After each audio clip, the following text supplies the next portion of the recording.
It's crazy to think that we're coming up on like the 2-year anniversary of me turning this British series into like a whole channel.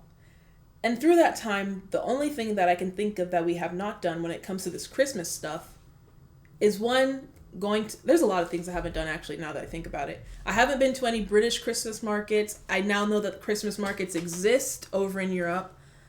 But a big thing is I haven't looked at y'all's Christmas traditions. You know, we've done a bunch of Christmas adverts reactions, which I'm still going to do for this holiday season. But right now, I want to check out the British Christmas traditions and see how y'all celebrate Christmas when compared to the United States. How are y'all's traditions different? Because though we are cousins and though we are similar in a lot of ways, there are key aspects, like the fact that you use beans for breakfast and have all the protein on your plate and somehow don't get sick, as well as drinking alcohol and still have a liver.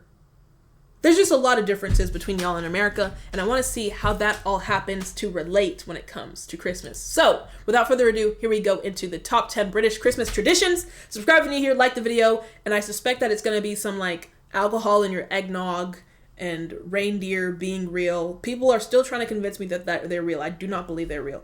I just think they're malnourished moose, and that is that on that. Anyway, subscribe if you're new here, like the video. Let's get into it! Very European Santa Claus. But let's see. It looked like nice tea. Welcome to our top 10 British Christmas traditions. Yes. Christmas cards.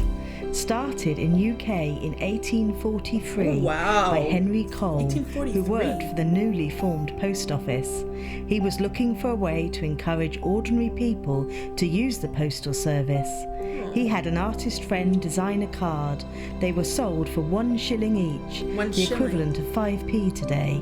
Sold as a Christmas celebration card to perpetuate kind recollections between friends. With that catchy slogan, it's a miracle they ever caught on. To this day, cards are still exchanged in person. I was thinking that's so nice. You said, with that catchy slogan, how did it catch on? Reaching out to your friend just to say hello and wish them well for 5 pence. Of course it caught on. Don't you? I think the British people are not like nice. What did you want to reach out to your friend?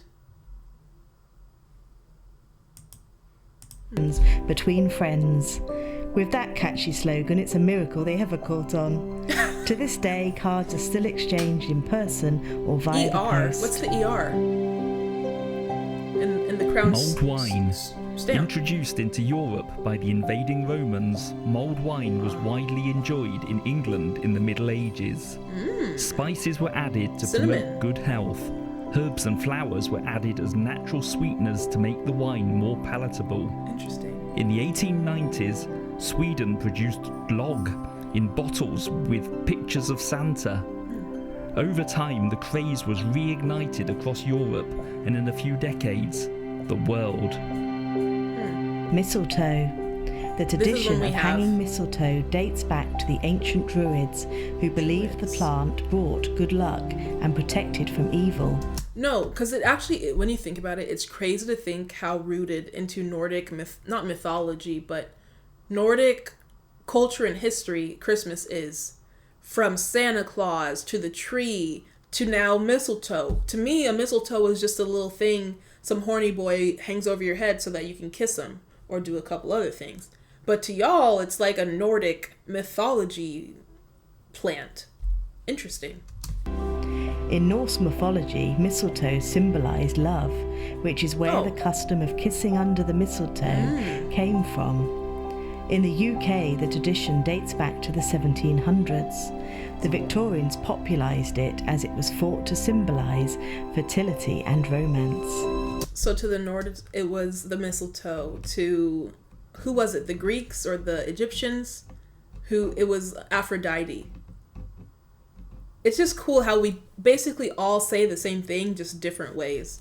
Like even when I'm getting kind of off topic here and a little deep, but religion. It's a god and we're worshiping them. They give us purpose and we must follow the rules. With all religions across the board, it's kind of the same thing. It's just we argue and say which one's real or not when we're literally saying the same thing. It's just interesting to see the different cultures kind of intertwine and become the same. Popularized it as it was thought to symbolize fertility and romance. Fertility and romance. Mince pies.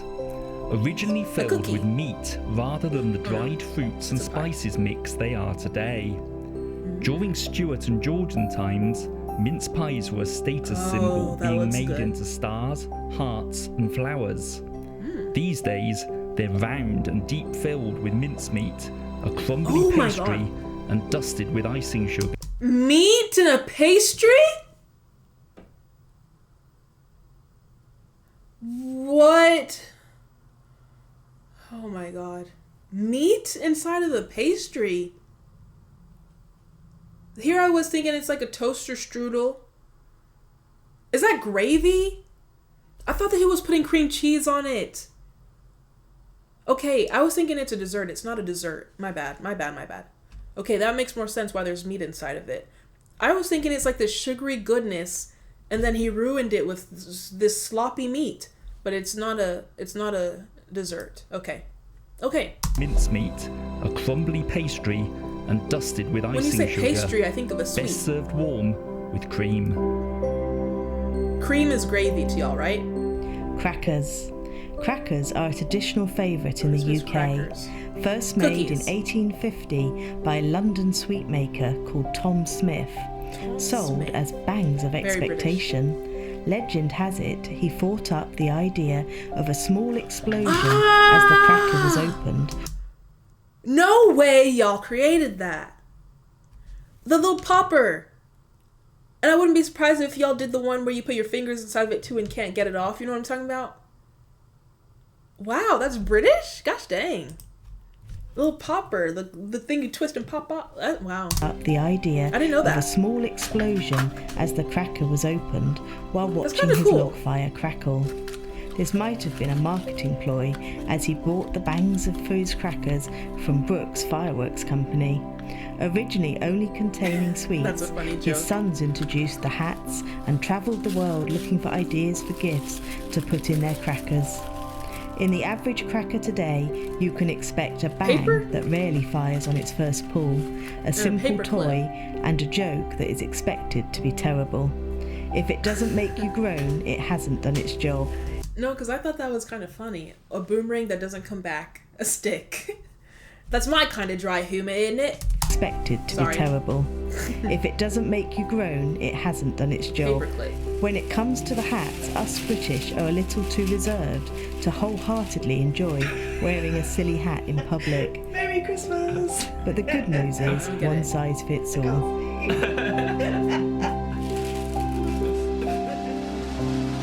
The Queen's Recycled speech. material?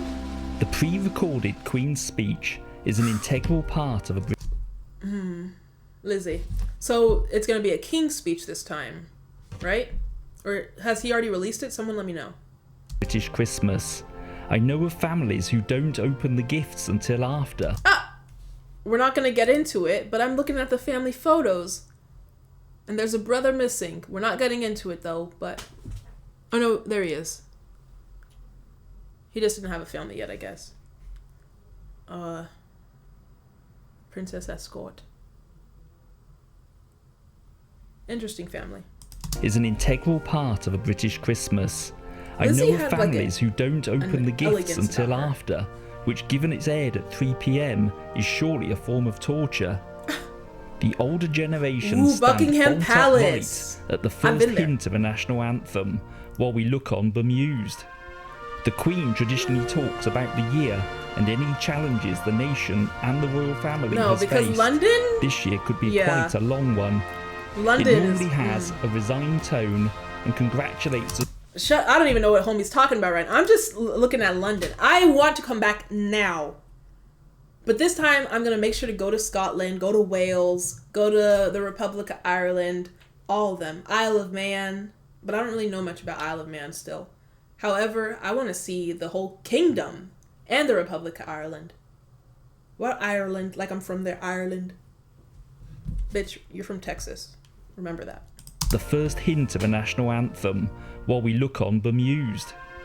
The Queen traditionally talks about the year and any challenges the nation and the royal family has faced. This year could be quite a long one. It normally has a resigned tone and congratulates us all for keeping our chins up through whatever trials and tribulations have been faced. Oh, so it's like a patriotic speech the Queen gives, or gave?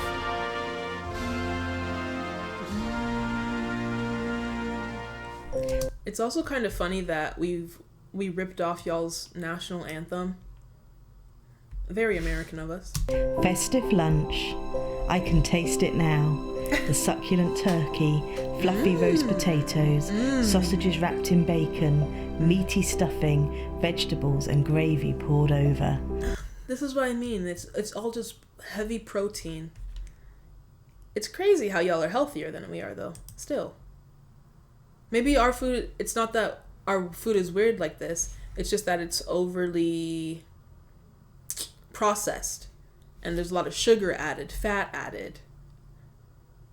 But at least it's not a sausage with a bacon strip around it. I think the food that y'all eat also kind of dates back to how old the country is. Maybe from the days of war and famine and poverty, and when people didn't really have a choice on what they got to eat. It's kind of just like in Louisiana, gumbo. It was literally the scraps that the plantation owners would throw out. That's what the black people would use to make soups. And now when we think about gumbo, it's like this fun, nice meal. But back in the day, it was literally trash food. So maybe it's the same for y'all. Someone let me know. Bacon, meaty stuffing, no disrespect, vegetables and gravy poured over. Delicious. A traditional British Christmas meal is served as potatoes. Often running a bit late, lunch. Sat up at a festively decorated table, including... Oh, now this looks good. Minus this, again, I can't get behind sausage. I just don't like sausage. But the carrots, I don't really like peas. Replace the peas with like green beans or asparagus. Keep the potato, keep the chicken and the steak, I assume this is. Then it would hit. Including wine and crackers. It's possibly my favourite meal of the year, not least as Dan cooks it. British people are very keen on Christmas lunch and all the trimmings.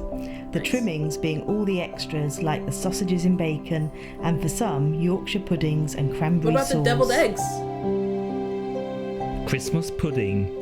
It became our traditional Christmas dessert around 1650, and by the time Victorians were celebrating, the same as we enjoy today.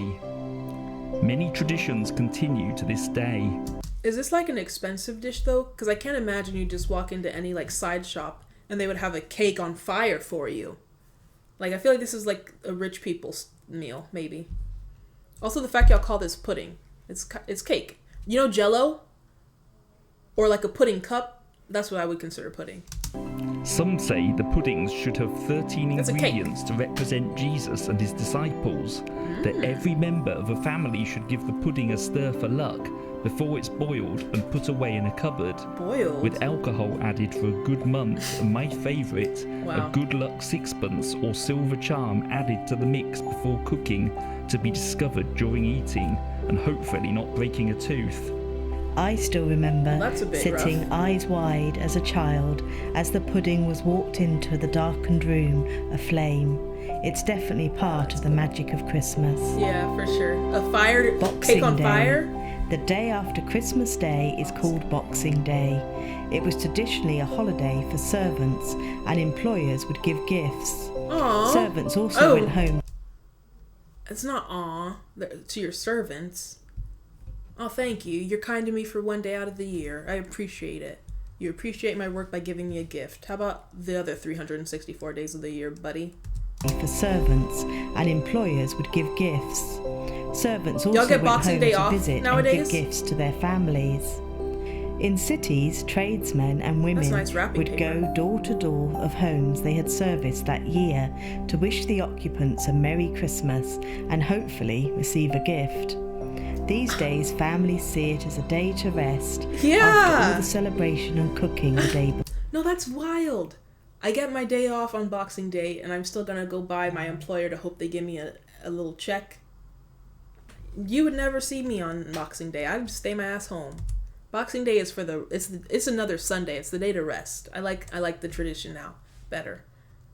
The poor servants back in the day. His family see it as a day to rest after all the celebration and cooking the day before. Children will play with their toys and meals are leftovers, though in our family we have a roast beef for dinner. A lot of protein I've noticed with those meals. 12th night.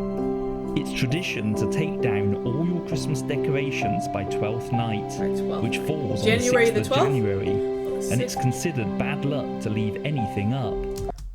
Well, what mom came up with this and told her kids this? Because that's my only explanation. Bad luck if you keep your Christmas. I mean, when you think about it, we all go I don't know if y'all do this actually in Europe, but in America, everyone decks out the front of their house. They buy these big inflatable things to put in their front yard. The lights are across the top. Your electric bill skyrockets. All for just to like one up your neighbor for a whole month. And it's like you put in all that effort just for it to come down within like 3-4 weeks. No, I'm keeping it up until February. I got to. And also I'm just kind of lazy.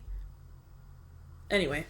Unbeknown to me, in the past there was a whole 12th night celebration, celebrating the three wise men's visit to Jesus, including much partying and practical jokes, plays. Some say Shakespeare's 12th Night was originally performed on the night in the 1600s, and a rich fruit cake. Whomever found the bean hidden in the cake was pronounced king or queen bean. Queen bean. A lot of things like being, he said the quarter in the pudding and now the bean in the, it's a lot of things like jokey joke stuff going into it. But also like thinking of all the traditions from Shakespeare performing on the 12th night, the history that and culture that goes into it. And I like the fact that he's now mentioning that y'all do consider Jesus Christ too. Like I was thinking y'all were more so with Christmas because of the Nordic history, but he just mentioned that the Jesus Christ is a lot of y'all's influence too. So I don't know. I just thought it was nice to see. There's a let me know if you're a Christian by your English, because I was under the impression that a lot of the English were not religious at all. But let me know if you're a Christian and you live in England or something, or you have English heritage. For the rest of the evening. Some form of the celebrations continue to this day.